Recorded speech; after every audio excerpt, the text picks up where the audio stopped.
Bem-vindos e bem-vindas de volta à nossa conversa. Para quem nos ouviu no último encontro, a gente mergulhou fundo em A Revolução dos Bichos, né? Naquela alegoria incrível do George Orwell. E hoje a gente continua com ele, com o mesmo autor, mas vamos para uma obra talvez a mais sombria, a mais impactante dele. E assustadoramente profética, né? Exatamente. Estamos falando do monumental 1984. Sabe, é um daqueles livros que saem das páginas, termos como grande irmão, duplo pensar. Nova língua. A gente usa isso tudo hoje em dia, virou parte do vocabulário comum. Pois é. Então a nossa missão aqui hoje é justamente essa. A gente vai usar os trechos da obra para tentar entender como Orwell construiu esse mundo opressivo da Oceania, sabe? Como funcionam essas engrenagens de controle do partido. E seguir a luta do protagonista, o Winston Smith. Uma luta quase sem esperança, né? Isso, uma luta por um pingo de verdade, de memória, no meio daquele caos todo. Então, vamos começar pelo começo mesmo. A primeira frase já é um soco no estômago. Já te coloca num lugar estranho. Totalmente. Era um dia claro e frio de abril, e os relógios marcavam 13 horas. 13 horas. De cara, o Orwell já diz que algo ali tá fora do lugar. As regras da nossa realidade não se aplicam ali. E aí a gente conhece o Winston Smith no prédio dele, as Mansões da Vitória, o que é uma ironia pura, né? O lugar tá caindo aos pedaços, o cheiro é de repolho cozido, é um cenário de decadência total. Exato, a decadência é visual, é olfativa, e é nesse cenário que a tecnologia de controle aparece. E não é algo tipo futurista, brilhante, é parte dessa sujeira toda. É a teletela. A teletela. E o ponto crucial dela não é só ser uma TV que passa propaganda sem parar. O texto descreve como um aparelho que também recebe. Ele te observa e te escuta. O tempo todo. Você pode diminuir o volume, mas nunca desligar. Nunca. A vigilância ali não é um evento, é o estado permanente das coisas. Tá na parede da sua casa. E é uma vigilância que tem um rosto, né? Porque junto da teletela vem a imagem que tá em todo lugar. Nos cartazes, nas moedas, o rosto do grande irmão. Com aquela legenda direta, o grande irmão está vendo você. O que sempre me impressionou nessa descrição é que os olhos do cartaz parecem te seguir. Não é uma câmera passiva qualquer. É uma presença que te julga, que te acompanha. A paranoia deve ser enlouquecedora. E essa é a genialidade do sistema. Ele não precisa de um policial em cada esquina, porque ele instala o policial dentro da cabeça de cada um. A ameaça real não é a polícia comum. É a polícia do pensamento. Exato. O crime não é o que você faz, é o que você pensa. O crime de pensamento. O próprio Winston reflete sobre isso, que você tem que viver com o instinto, com a suposição de que cada som é ouvido, cada movimento é visto, a não ser no escuro total. E isso transforma a vida numa performance constante. Você tem que atuar o tempo todo. 24 horas por dia no papel de um membro leal do partido. E essa performance toda serve a um sistema de poder com uma arquitetura bem clara, né? O governo tem 4 ministérios, e os nomes são o primeiro exemplo dessa lógica toda invertida do livro. Sim. Tem o Ministério da Verdade, que na verdade falsifica a história o tempo todo. E os outros seguem a mesma lógica. O Ministério da Paz cuida da guerra, o Ministério da Abundância é o responsável pela economia, ou seja, por manter todo mundo no racionamento. E o mais terrível, o Ministério do Amor, que cuida da lei e da ordem. E a gente descobre depois que faz isso através da tortura. Da lavagem cerebral. Essa inversão nos nomes é brilhante e assustadora. É só de tipo uma propaganda cínica para enganar o povo? Ou tem um propósito psicológico mais fundo nisso? Chamar o Ministério da Tortura de Ministério do Amor. É muito mais profundo. Não é propaganda para os proles, para as massas. O partido nem se importa com eles. É uma ferramenta de disciplina mental para os próprios membros do partido. Ah, entendi. É o que o livro chama de duplo pensar. Chamar a tortura de amor força um membro do partido a aceitar uma contradição como parte da realidade dele. E isso nos leva direto para os 3 slogans do partido, que são a síntese de tudo isso. Sim, os slogans que estão lá na fachada do Ministério da Verdade. Guerra é paz, liberdade é escravidão, ignorância é força. Parece um absurdo completo, né? Total. Mas é um motor psicológico do regime. A sacada genial do Orwell aqui com o duplo pensar não é só sobre o Estado mentir para o povo. É sobre forçar o indivíduo a participar da mentira. A ser cúmplice. Exato. Uma cumplicidade mental, a ponto de destruir a própria lógica. Você precisa acreditar que a guerra constante é o que mantém a paz, que a liberdade individual é uma escravidão e que a liberdade de verdade é a submissão total ao coletivo. É uma ginástica mental que te quebra por dentro. E o trabalho do Winston é a aplicação prática disso, todo santo dia. Imagina, seu emprego ser destruir a realidade. Ele trabalha no departamento de registros do Ministério da Verdade e a tarefa dele é retificar o passado. Se o partido errou uma previsão, ele volta nos jornais antigos e reescreve a previsão original. Para um número menor.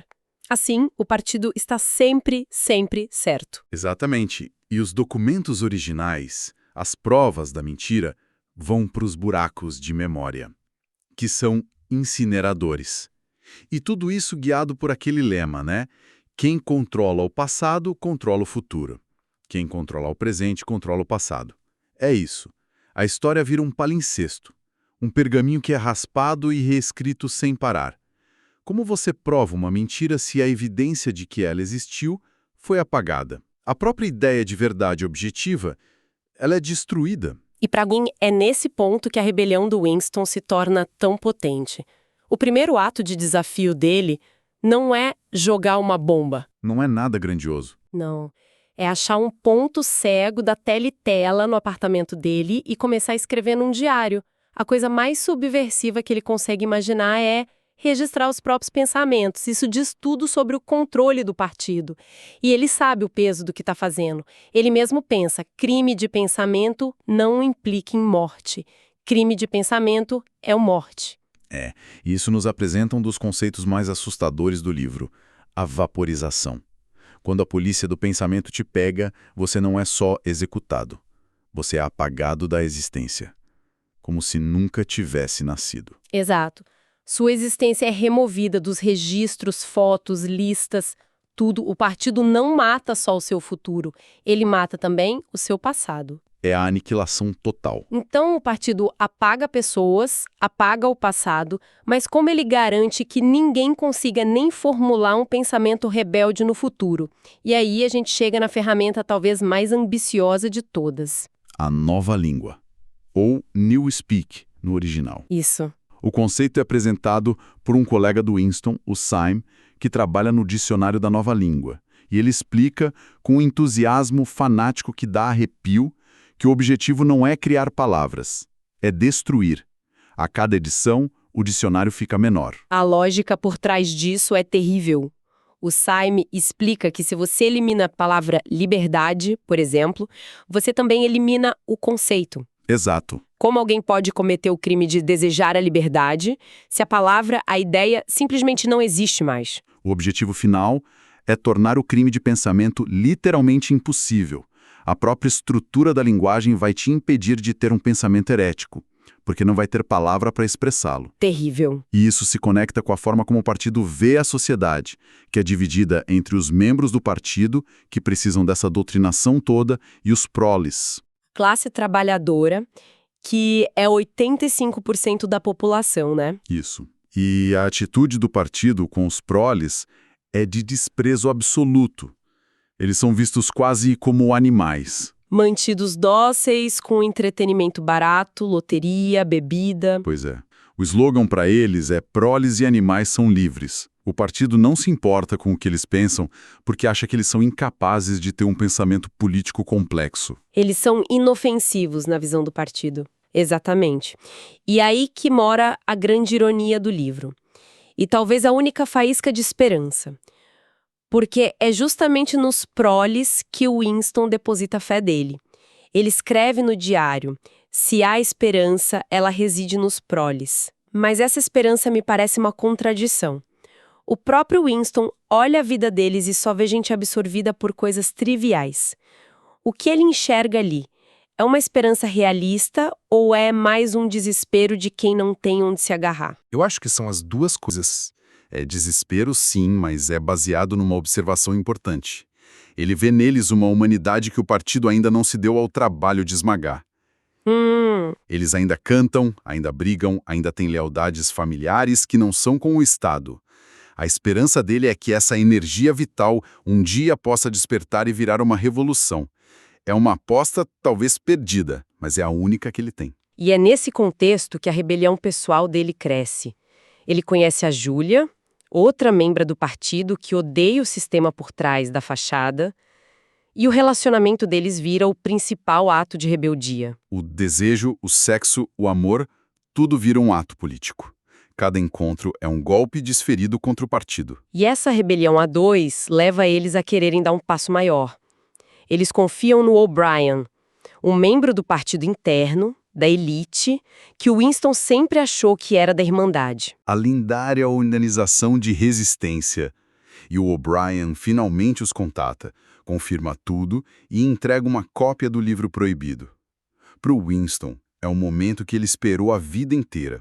Só que Tudo era uma armadilha. tudo. A captura deles é inevitável, e a jornada do Winston chega ao clímax no lugar mais temido de todos, o Ministério do Amor.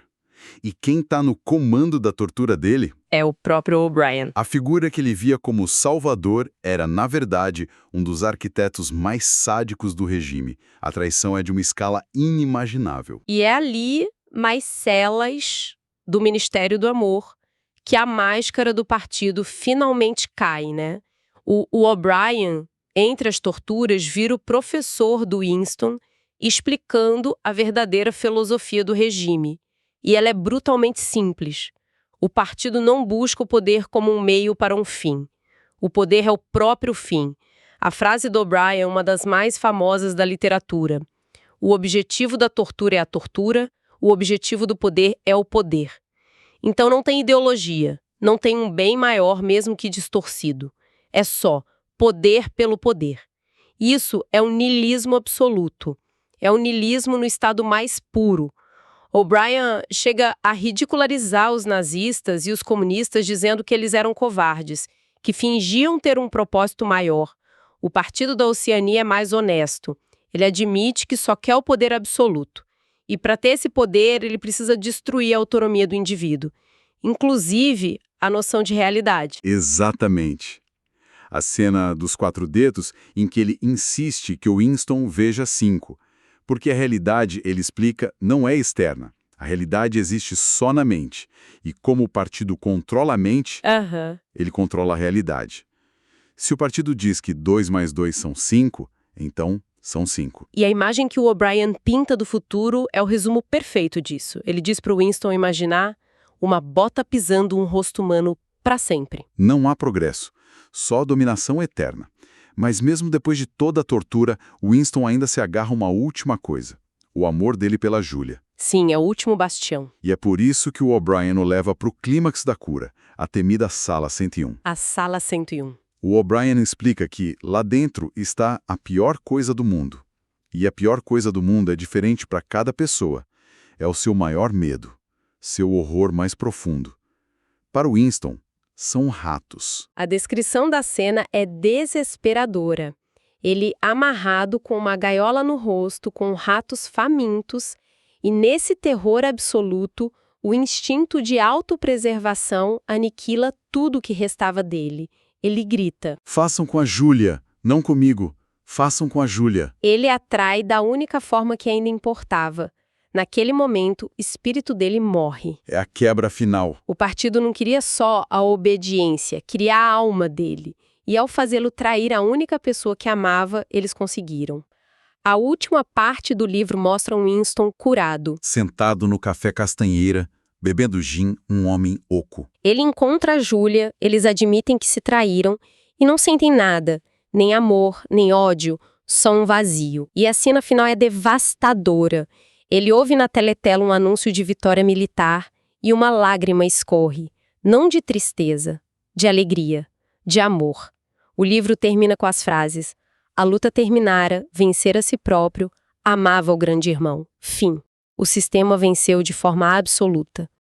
Então, fazendo um balanço de tudo, a gente seguiu uma jornada que começa numa opressão cinzenta, burocrática, e termina na revelação brutal de uma filosofia onde a própria realidade é só mais uma ferramenta de poder. E a consciência humana é algo a ser desmontado e refeito. É uma obra que, infelizmente, nunca perde a relevância, né? É um alerta sobre totalitarismo, claro, mas também sobre manipulação da informação, vigilância. E sobre a fragilidade da nossa própria percepção da verdade. Eu acho que a obra deixa uma reflexão final que fica martelando na cabeça. O livro sugere que o poder supremo não é controlar o que as pessoas fazem, mas o que elas pensam, o que elas acreditam ser a verdade. Exato. Sanidade. Como a gente se agarra à liberdade fundamental de poder olhar para o mundo e simplesmente afirmar que 2 mais 2 são 4. É a pergunta de $1 milhão. E acho que é a pergunta que o Orwell queria que cada leitor se fizesse ao fechar o livro. Uma pergunta poderosa, sem dúvida. Para quem quiser uma imersão total nesse mundo e em todas as suas complexidades, a leitura da obra completa de 1984 é mais do que recomendada, é essencial. Agradecemos a companhia e esperamos vocês na nossa próxima análise.